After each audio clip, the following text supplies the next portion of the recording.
नमस्कार, AB star news देख रहे हैं आप और मैं हूं आपके साथ कोमल गंगवार। एबी स्टार न्यूज की इस खास मुलाकात में आज हम आपको इस ऐसी शख्सियत से मिलाएंगे जिनसे लोग काफी प्रेरणा लेते हैं, लोग काफी ज्यादा प्रेरित होते हैं। लोकसभा सांसद और बीजेपी के राष्ट्रीय मंत्री विनोद सोनकर जी हमारे साथ, जो कौशाम्बी से सांसद हैं और उन्होंने कौशाम्बी के लिए काफी कुछ किया है। पहली बार जब जीते थे तो उन्होंने वहां की मूलभूत आवश्यकताओं को देखा था। उसके बाद जब दूसरी बार जीते तो वहां की आकांक्षाओं को पूरी करने की पूरी कोशिश की। आगे क्या क्या उनके प्लानिंग से उन्हीं से जानेंगे। हमारे साथ साक्षात विनोद सोनकर जी हैं।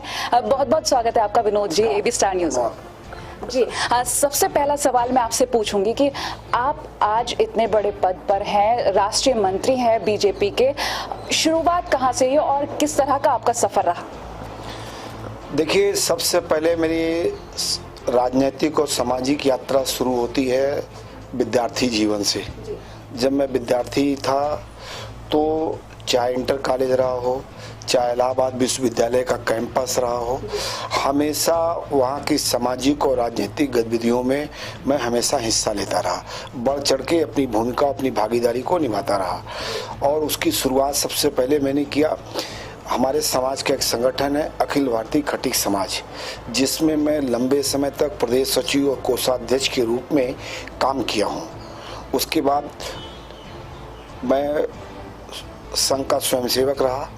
फिर संघ के निर्देश पर 2013 में मैं राजनीतिक जीवन की शुरुआत किया और 2013 में राजनीतिक जीवन शुरू करते ही 2014 में पहली बार कौशाम्बी लोकसभा से मुझको लोकसभा का टिकट मिला और आदरणीय नरेंद्र भाई मोदी जी के आशीर्वाद से, संगठन के नेतृत्व से और अमित भाई के मार्गदर्शन में मैं जीवन में पहला चुनाव लड़ा और पहला चुनाव लोकसभा को जीता।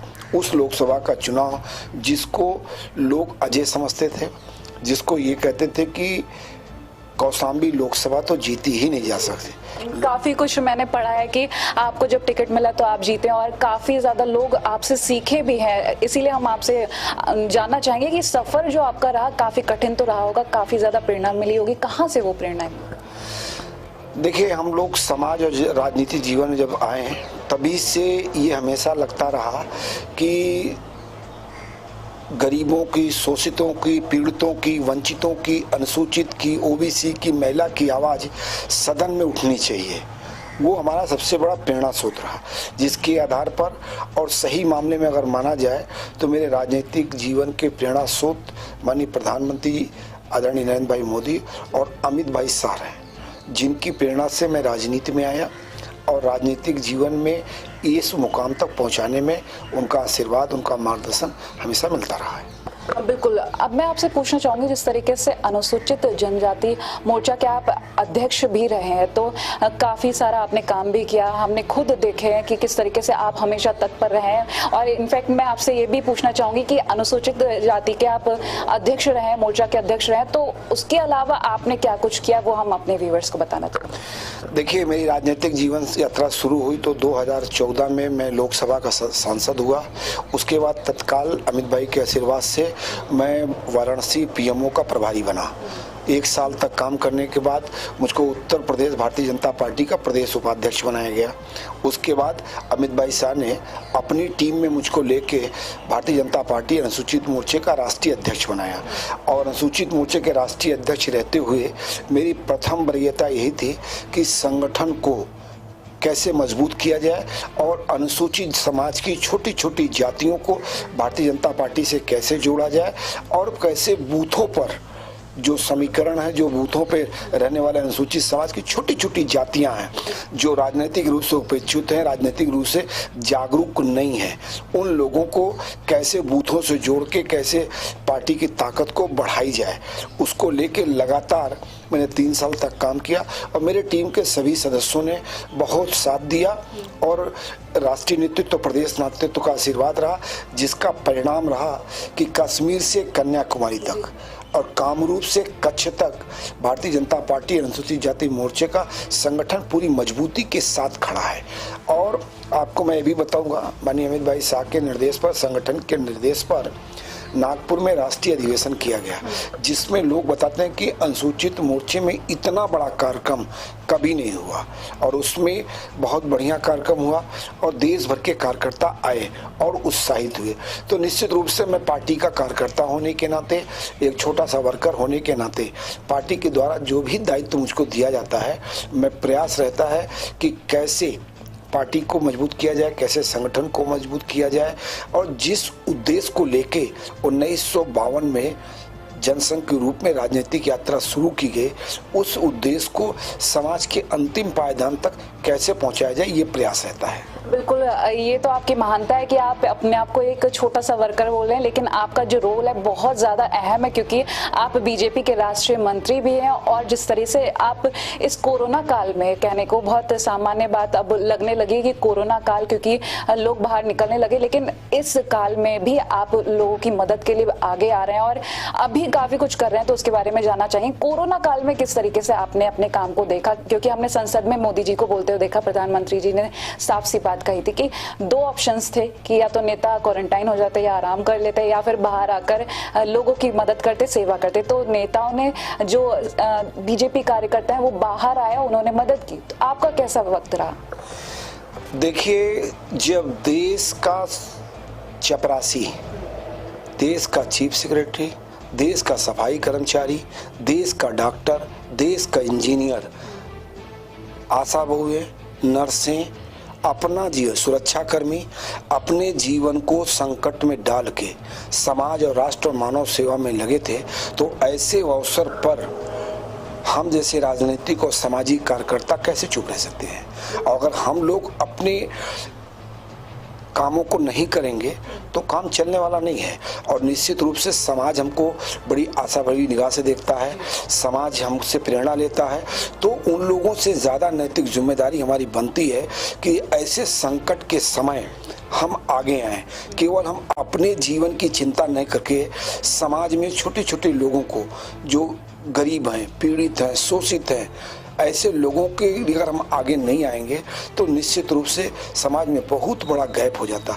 और इस नैतिक जिम्मेदारी का निर्वाह करते हुए हम लोगों ने वही किया जो माननीय प्रधानमंत्री जी की अपेक्षा थी, माननीय प्रधानमंत्री जी के निर्देश थे। और इस संकट की घड़ी में मानव सेवा की जो आवश्यकता थी, वो निश्चित रूप से एक बड़ी सेवा थी। मैं इसमें एक बात जरूर कहना चाहूँगा, कोरोना जैसे संकट में हमने देखा केवल हम ही नहीं, समाज का प्रत्येक वर्ग पूरा उठ खड़ा हुआ।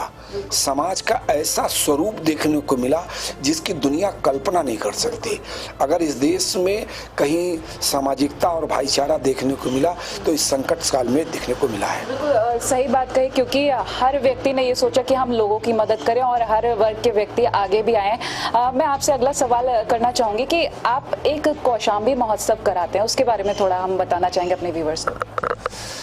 देखिए, कौशाम्बी महोत्सव में बताने से पहले मैं एक बात और कहना चाहूँगा कि आदरणीय जेपी नड्डा साहब के नेतृत्व में कोरोना काल में जो उनकी योजना थी, 5 करोड़ लोगों को फूड पैकेट देना, 25 करोड़ लोगों तक राशन किट पहुँचाना, और साथ ही साथ जिस तरह से उन्होंने कोरोना संकट के समय तकनीक का उपयोग करके पूरे कार्यकर्ताओं को और समाज का नेतृत्व किया, वो भी एक देश और दुनिया के लिए उदाहरण है। भारतीय जनता पार्टी ने एक बार फिर साबित किया कि जो भारतीय जनता पार्टी के कार्यकर्ता हैं केवल राजनीतिक कार्यकर्ता नहीं हैं, ये जब समय आता है तब समाज की सेवा के लिए उठ खड़े होते हैं। भारतीय जनता पार्टी ऐसे तो राजनीतिक पार्टी है, लेकिन राजनीतिक पार्टी का कार्यकर्ता राजनीतिक कार्यकर्ता से ज़्यादा सामाजिक कार्यकर्ता है। और जब दुनिया, इस देश के सभी राजनीतिक दल कोरोना संकट के समय अपने आप को कमरे में बंद कर लिए, अपने आप को घर में नज़रबंद कर लिए, अपने प्राण बचाने के लिए, अपना जीवन बचाने के लिए दुनिया से अलग कर लिए, उस समय आदरणीय जेपी नड्डा साहब के नेतृत्व में भारतीय जनता पार्टी का 17 करोड़ कार्यकर्ता सड़कों पे निकला और समाज की अपनी जिम्मेदारी को, अपने दायित्व को निभाया। मैं इसमें अमित भाई शाह की एक बात को कोट करना चाहूँगा। अमित भाई शाह ने एक बार कहा था कि भारतीय जनता पार्टी के कार्यकर्ताओं की जो ये फौज है केवल चुनाव लड़ने और लड़ाने के लिए नहीं है। जब देश में किसी प्रकार की आपत्ति विपत्ति मुसीबत आएगी तो यह भारतीय जनता पार्टी का कार्यकर्ता एक चट्टान की तरह खड़ा होकर समाज की सेवा करेगा। और माननीय अमित भाई शाह के और जेपी नड्डा साहब के नेतृत्व में भारतीय जनता पार्टी का एक एक कार्यकर्ता पूरी तन्मयता के साथ, पूरी जिम्मेदारी के साथ जिस तरह से समाज और राष्ट्र और मानव की सेवा किया है वो दुनिया में देखने को नहीं मिलता। कोरोना काल का जब भी इतिहास लिखा जाएगा, जब भी चर्चा होगा, तो मैं निश्चित रूप से कह सकता हूं कि भारतीय जनता पार्टी के कार्यकर्ताओं के योगदान को बिना चर्चा किए वो चर्चा पूरी नहीं हो सकती। जहां तक आपका सवाल रहा कौशाम्बी महोत्सव का, मैं अपने राजनीतिक जीवन में जिस समय आया उस समय ही मैंने तय किया था कि कौशाम्बी जनपद का बहुत ही गौरवशाली और वैभवशाली इतिहास है जी। उसका आप समझिए जब भारत में 16 महाजनपद होते थे तो 16 महाजनपद में एक महाजनपद की राजधानी थी। चौमासा में, ऋतु के चौमासा काल में भगवान बुद्ध वहाँ स्वयं विराजते थे। रामायण के रचयिता तुलसीदास की प्रेरणा स्रोत माँ रत्नावली की जन्मभूमि है। 51 सिद्धपीठों में से एक सिद्धपीठ माँ शीतला का मंदिर है, जो ये ऐसी पवित्र भूमि है जहाँ पे भगवान कृष्ण को अपने मित्र सुदामा के साथ संदीपन घाट पर शिक्षा के लिए आना पड़ा। भगवान राम पहली रात वन में जब बिताए वो धरती का सौभाग्य किसी और को नहीं प्राप्त है। वो अगर प्राप्त है तो कौशाम्बी के चरवा को, चरक मुनि के आश्रम प्राप्त है। और ये केवल हिंदू मैथोलॉजी के ही लोग नहीं, वहाँ पर जैन धर्म के छठवें जो प्रभु तीर्थंकर थे वहाँ का जन्मभूमि वो स्थान है। और अजगर करे न चाकरी मजगू, अजगर करे न चाकरी पंछी करे न काज, कह गए दास मलुका सबके दाता राम। ऐसी धरती पे मलुकदास की आश्रम है। आप सोचिए कितनी पवित्र धरती है उस, लेकिन दुर्भाग्य है पूर्व जनप्रतिनिधियों ने कौशाम्बी की जो गौरवशाली और वैभवशाली इतिहास है वो देश और दुनिया के सामने उसको नहीं लाए, जिसके कारण उसको देश और दुनिया नहीं जान पाए। लोगों को बताना पड़ता था कि कौशाम्बी कौन सा, लोगों को बताना पड़ता था कि इलाहाबाद की बगल वाली कौशाम्बी। और ये मुझको पीड़ा देती थी। जो धरती की इतनी जिसका इतिहास, जो धरती माँ गंगा माँ जमुना की अंतर्वेदी में बसी हो, जिसके एक आंगन में गंगा हो एक आंगन में माँ जमुना हो, उस धरती की पहचान के लिए बताना पड़ता था कि यहाँ पर है। उस धरती के इतिहास को देश और दुनिया के सामने लाने के लिए मैंने प्रण ठाना। उसीलिए मैंने कौशाम्बी महोत्सव कराया। और 4 अप्रैल 2018 में पूज्य योगी जी महाराज आए। मैंने कहा कौशाम्बी में मूलभूत चीजें बात नहीं दीजिएगा, लेकिन जो कौशाम्बी की पहचान है उनको पहले चाहिए। और मेरे मांग पर कौशाम्बी जनपद को बौद्ध सर्किट से जोड़ा गया और मेरी मांग पर कौशाम्बी जनपद को रामायण सर्किट से जोड़ा गया। अब जब कौशाम्बी जनपद बौद्ध सर्किट और रामायण सर्किट से जुड़ गया है तो कौशाम्बी का जो गौरवशाली और वैभवशाली इतिहास है वो देश और दुनिया के सामने आना शुरू हो गया है। और ये केवल उसके इतिहास को सामने लाना नहीं है, इसके माध्यम से कौशाम्बी में पर्यटन की अपार संभावनाएं हैं। उस पर्यटन के क्षेत्र में कौशाम्बी को स्थापित करना है और कौशाम्बी जब स्थापित हो जाएगा तो कौशाम्बी में रोजगार की अनेक संभावनाएं बनेंगी, जिससे कौशाम्बी की बेरोजगारी, कौशाम्बी का पिछड़ापन और कौशाम्बी के युवाओं को अपने रोजी रोटी के लिए कहीं और नहीं जाने की जरूरत पड़ेगी। उनको कौशाम्बी में ही इतने रोजगार मिलेंगे जिसकी अपार संभावनाएं हैं। इसको लेके मैं सतत प्रयासरत हूँ और अभी बहुत कुछ करना बाकी है। बिल्कुल, ये तो कौशाम्बी का सौभाग्य है जो आप वहाँ पर कार्य देख रहे हैं। आप वहाँ से सांसद हैं, सब कुछ आपने इतना विकास किया है। काफी कुछ मैंने पढ़ा है कौशाम्बी के बारे में पूर्व में, लेकिन आपके द्वारा जो कार्य कराए गए हैं काफी प्रशंसनीय है। लेकिन मैं आपसे आखिरी सवाल ये करना चाहूंगी, अभी बिहार विधानसभा चुनाव है तो उसको लेकर आप किस तरीके से समर्थन दे रहे हैं, किस तरीके से आपकी तैयारियां हैं? देखिए, भारतीय जनता पार्टी कार्यकर्ताओं की पार्टी है, संगठन की पार्टी है और भारतीय जनता पार्टी का बिहार में संगठन मजबूत है। एक हमारा आधार संगठन है, दूसरा जिस प्रकार से एनडीए के चीफ मिनिस्टर नीतीश जी ने काम किया है, 2 और तीसरा प्रधानमंत्री जी ने पिछले 6.5 साल में जिस तरह से गांव, गरीब, किसान, शोषित, अनुसूचित समाज का कैसा कोई वर्ग नहीं था जिसके लिए काम न किया हो। ये 3 ऐसे आधार हैं जिसके आधार पर हम कह सकते हैं कि निश्चित रूप से बिहार में एनडीए की सरकार आदरणीय नीतीश जी के नेतृत्व में बनने जा रही है। किसी प्रकार का कोई भ्रम नहीं है। तो हम जो 10 तारीख को मतगणना होनी है, 10 नवंबर को मतगणना होनी है, उस पर देख सकते हैं कि नीतीश जी की सरकार बन रही है। नीतीश जी को 10 तारीख को शपथ लेते हुए आप देखेंगे। जी बिल्कुल। चलिए, बहुत बहुत धन्यवाद हमारी इस खास मुलाकात में हमारे व्यूवर्स को इतनी सारे संदेश और इतनी सारी जानकारी देने के लिए। तो ये था हमारे साथ बीजेपी के राष्ट्रीय मंत्री और लोकसभा सांसद विनोद सोनकर जी, जिन्होंने अपनी खास बातें बताई, जीवन के बारे में बताया, कितनी मुश्किलों से जो मुश्किलों का उन्होंने सामना किया वो अब यहाँ तक आए और लोगों को प्रेरणा दे रहे हैं, और ये प्रेरणा और कितने लोगों को प्रेरित करती है। साथ ही साथ आगे किस तरीके से काम होगा ये हम अपने चैनल के जरिए आप तक पहुंचाते रहेंगे। लेकिन फिलहाल के लिए इतना ही। देश और दुनिया की तमाम बड़ी खबरों के लिए देखते रहिए एबी स्टार न्यूज़।